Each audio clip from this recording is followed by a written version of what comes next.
मोठी दुर्घटना टळली. डायलिसिस उपचार केंद्रात आग, काच फोडून 8 जणांना वाचविले. उमरखेड येथील रुग्णालयातील घटना. उमरखेड उपजिल्हा रुग्णालयातील मोफत डायलिसिस सेवा केंद्रात सोमवारी दुपारी 1:30 वाजता शॉर्ट सर्किट झाल्याने खळबळ उडाली.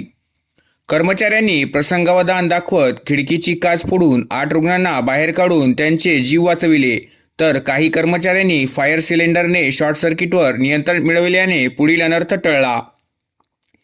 शासकीय उपजिल्हा रुग्णालयाच्या आवारात उमरखेड महागाव तालुक्यातील रुग्णांना डायलिसिस उपचारासाठी मोफत केंद्र उघडण्यात आले आहे.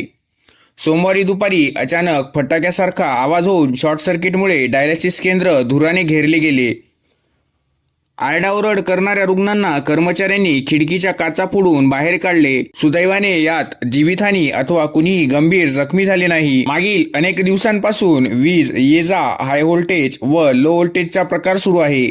जनरेटर उपलब्ध असतानाही कंपनीकडून त्याचा नियमित वापर केला जात नसल्याचे तेथील डॉक्टर SP डांगे यांनी सांगितले. तसेच राज्यात HLL कंपनीमार्फत मोफत डायलिसिस केंद्र राज्य सरकार चालवित आहे. या केंद्रात डॉक्टरची नेमणूक करण्याची जबाबदारी ही कंपनीची आहे. मात्र येथील डायलिसिस केंद्र सुरू होऊन 6 महिने झाले, येथे डॉक्टरची नियुक्ती केली नसल्याची गंभीर बाब या निमित्ताने समोर आली आहे. शॉर्ट सर्किटने सतत फटाक्यासारखा आवाज येत होता. धुरामुळे नेमकी आग समजून येत नव्हती.